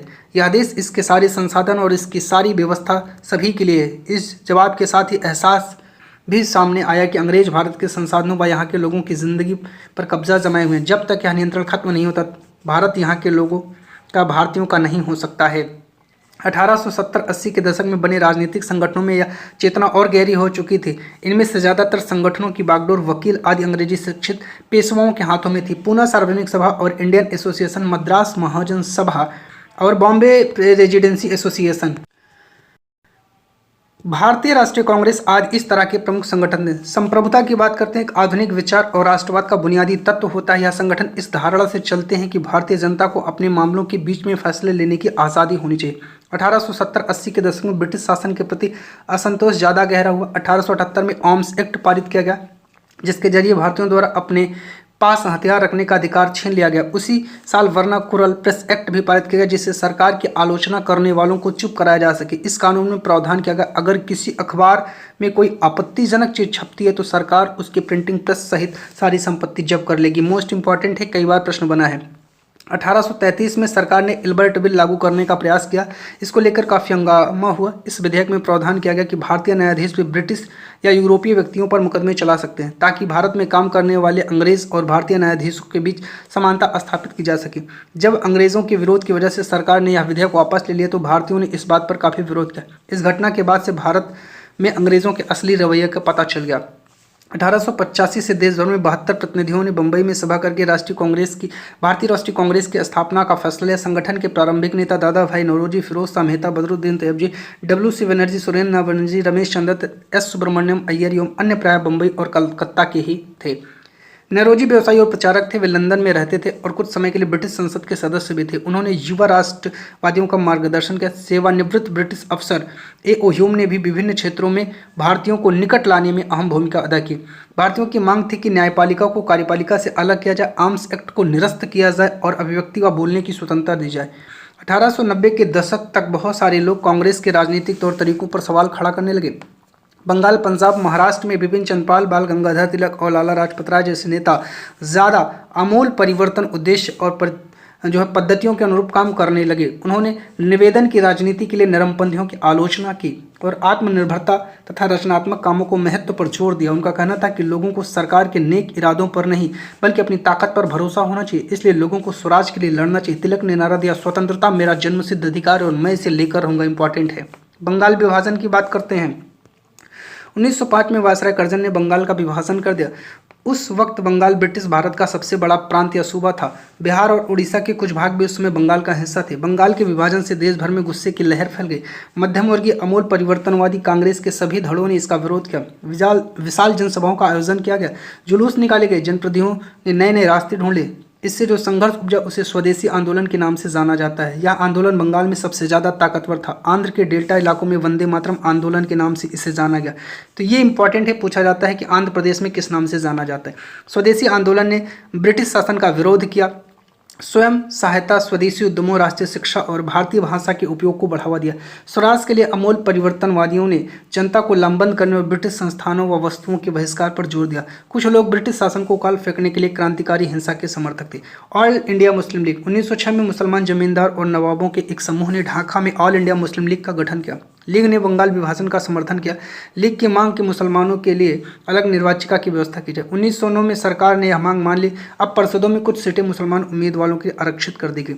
मुस्लिम मतदाताओं द्वारा ही चुनकर भेजा जाना था। इससे राजनेताओं में अपने धार्मिक समुदाय के लोगों को अपना राजनीतिक समर्थक बनाने का लालच पैदा हो गया। कांग्रेस में फूट की बात करते हैं कांग्रेस में फूट की। 1907 में कांग्रेस टूट गई। संगठन टूटने के बाद कांग्रेस पर मध्यम वर्ग का दबदबा बन गया, जबकि तिलक के अनुयायी बाहर से काम करने लगे। दिसंबर 1915 में दोनों खेमों में एक बार फिर एकता स्थापित हुई। अगले साल कांग्रेस और मुस्लिम लीग के बीच ऐतिहासिक लखनऊ समझौते पर दस्तखत हुए और दोनों संगठनों ने देश में प्रतिनिधिक सरकार के गठन के लिए मिलकर काम करने का फैसला किया। 1917 में रूस की क्रांति हुई। इस घटना के चलते किसानों और मजदूरों के संघर्षों का समाचार तथा समाजवादी विचार बड़े पैमाने पर फैलने लगे, जिससे भारतीय राष्ट्रवादियों को एक नई प्रेरणा मिल गई। महात्मा गांधी जी 46 वर्ष की उम्र में 1915 में दक्षिण अफ्रीका से भारत लौटे। वे वहां पर नस्ल भेदी पाबंदियों के खिलाफ अहिंसक आंदोलन चला रहे थे और अंतर्राष्ट्रीय स्तर पर उनकी अच्छी मान्यता थी और लोग उनका आदर करते थे। दक्षिण अफ्रीकी आंदोलन की वजह से उन्हें हिंदू, मुसलमान, पारसी, ईसाई, गुजराती, तमिल, उत्तर भारतीय, उच्च वर्गीय, व्यापारी, वकील, मजदूर सब तरह के भारतीयों से मिलने जुलने का मौका मिल चुका था। उनके शुरुआती प्रयास चंपारण, खेड़ा, अहमदाबाद के स्थानीय आंदोलनों के रूप में सामने आए। 1918 में अहमदाबाद में उन्होंने मिल मजदूरों की हड़ताल का सफलतापूर्वक नेतृत्व किया। रॉलेट सत्याग्रह की बात करते हैं। 1919 में गांधी जी अंग्रेजों द्वारा हाल ही में पारित किए गए रॉलेट कानून के खिलाफ सत्याग्रह का आह्वान किया। यह कानून अभिव्यक्ति की स्वतंत्रता जैसे मूलभूत अधिकारों पर अंकुश लगाने और पुलिस को ज्यादा अधिकार देने के लिए लागू किया गया था। महात्मा गांधी, मोहम्मद अली जिन्ना और अन्य नेताओं का मानना था कि सरकार के पास लोगों की बुनियादी स्वतंत्रताओं पर अंकुश लगाने का कोई अधिकार नहीं है। उन्होंने इस कानून को शैतान की करतूत, निरंकुशतावादी कहा। गांधी जी ने लोगों से आह्वान किया कि इस कानून का विरोध करने के लिए 6 अप्रैल 1919 को अहिंसक आंदोलन दिवस के रूप में, अपमान व याचना के दिवस के रूप में मनाया जाएगा। रॉलेट सत्याग्रह ब्रिटिश सरकार के खिलाफ पहला अखिल भारतीय संघर्ष था। बैसाखी में 13 अप्रैल के दिन अमृतसर में जनरल डायर द्वारा जलियांवाला बाग में किया गया हत्याकांड इसी दमन का हिस्सा था। इस जनसंहार पर रविन्द्रनाथ टैगोर ने अपनी पीड़ा और गुस्सा जताते हुए नाइटहुड की उपाधि को त्याग दिया था। मोस्ट इंपॉर्टेंट है। नाइटहुड ब्रिटिश राजा या रानी की तरफ से किसी व्यक्ति की अप्रियतम व्यक्तिगत सफलताओं या जनसेवा के लिए दी जाने वाली उपाधि थी। बात करते हैं खिलाफत आंदोलन और असहयोग आंदोलन की। 1920 में अंग्रेजों ने तुर्की के सुल्तान खलीफा पर बहुत सख्त संधि थोप दी। जलियांवाला बाग हत्याकांड की तरह इस घटना पर भी भारत के लोगों में भारी गुस्सा था। भारतीय मुसलमान यह भी चाहते थे कि पुराने ऑटोमन साम्राज्य में स्थित पवित्र मुस्लिम स्थानों पर खलीफा का नियंत्रण पुनः रहना चाहिए। खिलाफत आंदोलन के नेता मोहम्मद अली और शौकत अली, जिन्हें अली बंधु कहा जाता है, अब एक सर्वव्यापी असहयोग आंदोलन शुरू करना चाहते थे। गांधी जी ने उनके आह्वान का समर्थन किया और कांग्रेस से आग्रह किया कि पंजाब में हुए अत्याचारों और खिलाफत के मामले में वे अत्याचारों के विरुद्ध मिलकर अभियान चलाएं और स्वराज की मांग करें। 1922 से 1929 की घटनाएं। महात्मा गांधी हिंसक आंदोलनों के विरुद्ध थे। इस कारण फरवरी 1922 में जब किसानों की एक भीड़ ने चौरी चौरा पुलिस थाने पर हमला कर दिया, उसे जला दिया, गांधी जी ने अचानक असहयोग आंदोलन वापस ले लिया। उस दिन 22 पुलिस वाले मारे गए। किसान इसलिए बेकाबू हो गए थे क्योंकि पुलिस ने उनके शांतिपूर्ण जुलूस निकाले थे, उस जुलूस पर गोली चला दी थी। दांडी मार्च। बात करते हैं 1930 में गांधी जी ने ऐलान किया कि वह नमक कानून तोड़ने के लिए यात्रा करेंगे। उस समय नमक के उत्पादन और बिक्री पर सरकार का एकाधिकार होता था। महात्मा गांधी और अन्य राष्ट्रवादियों का कहना था कि नमक पर टैक्स वसूलना पाप है क्योंकि यह हमारे भोजन का एक बुनियादी हिस्सा है। नमक सत्याग्रह ने स्वतंत्रता की व्यापक चाह को, लोगों की एक खास शिकायत सभी को जोड़ दिया। इस तरह अमीरों और गरीबों के बीच मतभेद पैदा नहीं होने दिया। गांधी जी और उनके अनुयायी साबरमती से 240 मील 384 किलोमीटर दूर स्थित दांडी तट पैदल चलकर गए। वहां उन्होंने उस तट पर नमक को इकट्ठा किया और नमक कानून का सार्वजनिक रूप से उल्लंघन किया। मोस्ट इंपॉर्टेंट है, कई दफा यहां से प्रश्न बने हैं। ठीक है, थोड़ा सा जल्दी बोलने में कुछ शब्द मिस हो जाते हैं तो उसके लिए क्षमा करिएगा। देखिए, कम समय में इस वीडियो को बनाने का प्रयास कर रहा हूं, ये ध्यान दीजिएगा। 1920 के दशक की शुरुआत में राष्ट्रीय आंदोलन में सक्रिय सरोजिनी नायडू दांडी यात्रा के मुख्य नेताओं में से एक थी। भारतीय राष्ट्रीय कांग्रेस के अध्यक्ष पद पर पहुंचने वाली वह पहली महिला है। भारत छोड़ो आंदोलन।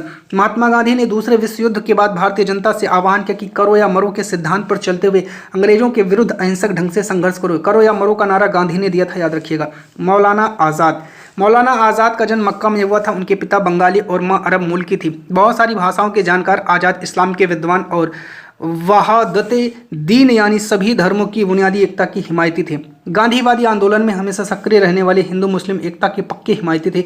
उन्होंने जिन्ना के द्विराष्ट्र सिद्धांत का विरोध किया था। सरदार वल्लभ भाई पटेल मोस्ट इंपॉर्टेंट हैं। वल्लभ भाई पटेल ने 1945 से 47 के दौरान आज़ादी के लिए चली वार्ताओं में से एक अहम भूमिका अदा की। पटेल नादियाड़ गुजरात के गरीब किसान व्यवसायी परिवार से थे। 1918 के बाद स्वतंत्रता आंदोलन की अगली कतार में रहने वाले पटेल 1931 में कांग्रेस के अध्यक्ष रहे। Simon commission. 27 में इंग्लैंड में बैठी ब्रिटिश सरकार ने लॉर्ड साइमन की अगुवाई में एक आयोग भारत भेजा। इस आयोग को भारत के राजनीतिक भविष्य का फैसला करना था। इस आयोग में कोई भारतीय प्रतिनिधि नहीं था। इस फैसले की वजह से भारत में भारी असंतोष हुआ। सभी राजनीतिक संगठनों ने इस आयोग का विरोध किया, बहिष्कार का फैसला लिया। जब कमीशन के सदस्य भारत पहुंचे तो प्रदर्शन के साथ उनका स्वागत किया गया। क्रांतिकारियों का नारा था, साइमन वापस जाओ, गो बैक साइमन। पूर्ण स्वराज। जवाहरलाल नेहरू की अध्यक्षता में 1929 में पूर्ण स्वराज का प्रस्ताव पारित किया गया। इस प्रस्ताव के आधार पर 26 जनवरी 1930 को पूरे देश में स्वतंत्रता दिवस मनाया गया। क्रांतिकारी राष्ट्रवादी भगत सिंह, चंद्रशेखर आजाद, सुखदेव और उनके अन्य क्रांतिकारी राष्ट्रवादी औपनिवेशिक शासन तथा अमीर शोषक वर्गों से लड़ने के लिए मजदूरों और किसानों की क्रांति चाहते थे। इस काम को पूरा करने के लिए उन्होंने 1928 में दिल्ली स्थित फिरोज शाह कोटला में Hindustan socialist Republican association HSRA most important है, याद रखिएगा, इसकी स्थापना की। 17 दिसंबर 1928 को भगत सिंह, चंद्रशेखर आजाद, राजगुरु ने लाला लाजपत राय पर लाठी करने वाले सैंडर्स नामक पुलिस अधिकारी की हत्या की। इस लाठीचार्ज के बाद से लाला लाजपत राय की मृत्यु हो गई थी। ठीक है, अपने साथी राष्ट्रवादी BK दत्त के साथ भगत सिंह ने 8 अप्रैल 1929 को केंद्रीय विधान परिषद के असेंबली में बम फेंका। क्रांतिकारियों ने अपने पर्चे में कहा कि उनका मकसद किसी की जान लेना नहीं, बहरों को सुनाना है तथा विदेशी सरकार को उसके द्वारा किए जा रहे भयानक शोषण से अवगत कराना है। भगत सिंह, सुखदेव, राजगुरु को 23 मार्च 1931 को फांसी पर चढ़ा दिया गया। उस समय भगत सिंह की आयु 23 साल की थी, याद रखिएगा, इंपॉर्टेंट है। प्रांतीय स्वायत्तता। भारतीय जनता के साझा संघर्षों के चलते आखिरकार 1935 के गवर्नमेंट ऑफ इंडिया में प्रांतीय स्वायत्तता का प्रावधान किया गया। सरकार ने ऐलान किया 1937 के प्रांतीय विधायिकाओं के लिए चुनाव कराए जाएंगे। इन चुनावों के परिणाम आने पर 11 में से 7 प्रांतों में कांग्रेस की सरकार बनी। मोस्ट इंपॉर्टेंट है। स्वतंत्रता के बाद अगस्त 1947 में जब भारत आज़ाद हुआ तक करीबन 500 रियासतें राजाओं या नवाबों के शासन में चल रहे थे। हमारे संविधान की एक खासियत यह था कि उसमें सार्वभौमिक वयस्क मताधिकार यूनिवर्सल एडल्ट फ्रेंचाइजीज का प्रावधान किया गया। इसका मतलब यह था कि 21 साल से ज़्यादा उम्र के सभी भारतीयों को प्रांतीय राष्ट्रीय चुनाव में वोट देने का अधिकार था। यह एक क्रांतिकारी कदम था। इससे पहले कभी भी भारतीयों को खुद अपने नेता चुनने का अधिकार नहीं मिला था। ब्रिटेन और अमेरिका अन्य जैसे देशों की जनता को यह अधिकार टुकड़ों टुकड़ों में दिया गया। वहाँ सबसे पहले संपन्न पुरुषों को वोट देने का अधिकार दिया गया। इसके बावजूद शिक्षित पुरुषों को मताधिकार मजदूर पुरुषों को काफ़ी लंबे संघर्ष के बाद मिला। महिलाओं को सबसे अंत में यह अधिकार दिया गया। संविधान की दूसरी विशेषता यह थी कि तमाम जातियों, धर्मों, किसी भी तरह की पृष्ठभूमि से संबंध रखने वाले नागरिकों को कानून की नज़र में समान माना गया। भारत के कुछ लोग चाहते थे कि भारत की राजनीतिक व्यवस्था हिंदू आदर्शों पर आधारित हो और भारत को एक हिंदू देश घोषित किया जाए। अपनी बात के समर्थन में उन्होंने पाकिस्तान का उदाहरण दिया, जिसका गठन ही एक खास समुदाय मुसलमानों के हितों की रक्षा के लिए किया गया था। परंतु भारतीय प्रधानमंत्री जवाहरलाल नेहरू का स्पष्ट मत था कि भारत हिंदुस्तान पाकिस्तान नहीं बन सकता और ना ही इसको बनना चाहिए। B.R. अम्बेडकर संविधान सभा की प्रारूप समिति के अध्यक्ष थे, जिनके नेतृत्व में दस्तावेज को अंतिम रूप दिया गया। संविधान सभा के सामने अपने आखिरी भाषण में अम्बेडकर ने कहा कि राजनीतिक लोकतंत्र के साथ साथ आर्थिक और सामाजिक लोकतंत्र की भी जरूरत है। राज्यों का गठन 1920 के दशक में स्वतंत्रता के संघर्ष में मुख्य पार्टी भारतीय राष्ट्रीय कांग्रेस का आश्वासन दिया गया कि जैसे ही देश आज़ाद हो जाएगा प्रत्येक बड़े भाषाई समूह का अपना अलग प्रांत होगा। आज़ादी मिलने के बाद कांग्रेस ने इस आश्वासन को पूरा करने के लिए कोई कदम नहीं उठाया, क्योंकि भारत धर्म के आधार पर बढ़ चुका था। 1 अक्टूबर 1953 को आंध्र प्रदेश के रूप में एक नए राज्य का गठन हुआ, जो बाद में आंध्र प्रदेश बना। 1960 में बम्बई प्रांत को मराठी और गुजराती भाषा में 2 अलग राज्यों में बांट दिया गया। 66 में पंजाब का विभाजन हुआ हरियाणा में, ठीक है, याद रखिएगा। विकास की योजनाएं 1950 में सरकार ने आर्थिक विकास के लिए नीतियां बनाने और उनको लागू करने के लिए योजना आयोग का गठन किया। इंपॉर्टेंट है, इसके बारे में ज़्यादा सहमति थी कि भारत मिश्रित अर्थव्यवस्था के रास्ते पर चलेगा। यहाँ राज्य और निजी क्षेत्र दोनों ही उत्पादन बढ़ाने और रोजगार पैदा करने में महत्वपूर्ण परस्पर एक दूसरे के पूरक की भूमिका अदा करेंगे। किसी क्षेत्र की क्या भूमिका होगी, अर्थात कौन से उद्योग सरकार द्वारा, कौन से उद्योग बाजार द्वारा यानी निजी उद्योगपतियों द्वारा लगाए जाएंगे। विभिन्न क्षेत्रों और राज्यों के बीच इस तरह का संतुलन बनाया जाएगा। इस सब को परिभाषित करना योजना आयोग का काम था। 1956 में दूसरी पंचवर्षीय योजना तैयार की गई। इस योजना में इस्पात जैसे भारी उद्योगों और विशाल बांध परियोजनाओं पर सबसे ज़्यादा जोर दिया गया। यह काम सरकारी नियंत्रण के अंतर्गत में रखे गए। भिलाई स्थित इस्पात कारखाने की स्थापना 1959 में तत्कालीन सोवियत संघ की सहायता से की गई। छत्तीसगढ़ के पिछड़े ग्रामीण इलाकों में स्थित यह कारखाना आधुनिक भारत के विकास का एक महत्वपूर्ण प्रतीक बन गया। श्रीलंका और सिंगला भाषा 1956 में जिस समय भारत में भाषा के आधार पर राज्यों का पुनर्गठन किया जा रहा था, उस समय श्रीलंका तत्कालीन नाम सीलोन की संसद में एक कानून पारित करके सिंगला भाषा को देश की राजभाषा का दर्जा दिया गया। इस कानून के जरिए सिंगला भाषा को सभी सरकारी स्कूल, कॉलेज, सरकारी परीक्षाओं, अदालतों में इसको लागू कर दिया गया। श्रीलंका के उत्तर में रहने वाले तमिल भाषी अल्पसंख्यकों ने इस नए कानून का विरोध किया। एक तमिल सांसद ने कहा कि जब आप मुझसे मेरी भाषा छीन लेते हैं तो आप मेरा सब कुछ मुझसे छीन लेते हैं। एक और नेता ने चेतावनी दी, आप सीलोन को बांटना चाहते हैं, निश्चित रहिए, मैं आश्वासन देता हूं कि आपको एक विभाजित सीलोन ही मिलेगा। सिंगली भाषा एक विपक्षी सदस्य ने कहा कि अगर सरकार अपना रुख नहीं बदलती तो इस कानून पर अड़ी रहती है तो इस छोटे से देश में 2 टूटे फूटे रक्त रंजित देश भी पैदा हो सकते हैं। इसी के साथ आपका ये टॉपिक कंप्लीट हो जाता है। प्यारे साथियों, देखिए, इस महामैराथन को कवर करने में मुझसे कुछ बोलने में त्रुटियां भी हुई होंगी। उन त्रुटियों को आप लोग क्षमा करने का प्रयास करिएगा। देखिएगा, इस मैराथन को मैं बहुत ही तीव्र गति से जो है आगे बढ़ाऊं, ताकि बहुत कम समय में आप इस पूरी मैराथन को बहुत आसानी से देख सकें। जी हाँ, जहां इंपॉर्टेंट चीज़ें आई हैं उनको मैंने फोकस किया है। मैंने बताया ये चीज़ें आपके लिए इंपॉर्टेंट है, तो जितनी भी चीज़ें आपके लिए इंपॉर्टेंट है वो हम आपको बताते हुए गए हैं। देखिए, होता क्या है ना, जब हम तीव्र गति से चीज़ों को पढ़ाते हैं, तीव्र गति से चीज़ों को आपको बताते हैं, तो कहीं ना कहीं कुछ ना कुछ टॉपिक मिस हो जाता है। तो आप लोग लगातार प्यारे मित्रों तैयारी करते रहिए, ठीक है। अब आपको जो है सारी मैराथन एक साथ जो है वो मिल गई है। अब आपको हिंदी और जो है आपकी CDP, जो है आपकी SST की मैराथन हो गई, प्रीवियस ईयर क्वेश्चन पेपर की मैराथन आपको मिले। आपको ढेर सारी मैराथन एक साथ दी जा रही है। मैराथन में कोई कमी नहीं, आप लोग बहुत अच्छे से मेहनत करते रहिए। आपके लिए हम पॉजिटिव और नेगेटिव टैग वर्ड्स की एक अलग वीडियो ले आएंगे। आपके लिए NCF, NEP, RT इसके लिए एक अलग से वीडियो लाने का प्रयास करेंगे, जहां पर आपको डिटेल से बहुत अच्छे से समझा दिया जाएगा, क्योंकि वहां से भर भर के क्वेश्चन आपके एग्जाम में आते हैं और आपके एग्जाम में आपको बहुत ज़्यादा हेल्प मिलने वाली है। वीडियो कैसी लगी कमेंट करके जरूर बताइएगा। जी हाँ दोस्तों, एक गलती हुई है वो मैं एक्सेप्ट करता हूँ कि बोलने में थोड़ी सी कहीं प्रॉब्लम हुई है, जल्दबाजी बोलने के चक्कर में। तो याद रखिएगा प्यारे साथियों कि कम समय में ज़्यादा मटेरियल जब आपको दिया जाता है तो ऐसा हो जाता है। क्योंकि अभी ये वीडियो अगर हम बनाने का प्रयास करते तो 4 से 5 घंटा लगता, बहुत ही आराम से इसको मैं बनाता तो 4 से 5 घंटे की ये वीडियो जाती और फिर आपका टाइम वेस्ट बहुत ज़्यादा होता। इसलिए मैंने बहुत तेज गति से इसको बनाने का प्रयास किया है ताकि आपका जो समय है वो समय बचाया जा सके। आपको समय का बहुत ध्यान रखना है, बहुत कम समय में बहुत ज़्यादा मटेरियल पढ़ना है, तो इसलिए आप लोग चैनल पर नए हैं तो सब्सक्राइब करिएगा, वीडियो को लाइक और अपने दोस्तों तक शेयर करिएगा। बहुत बहुत धन्यवाद।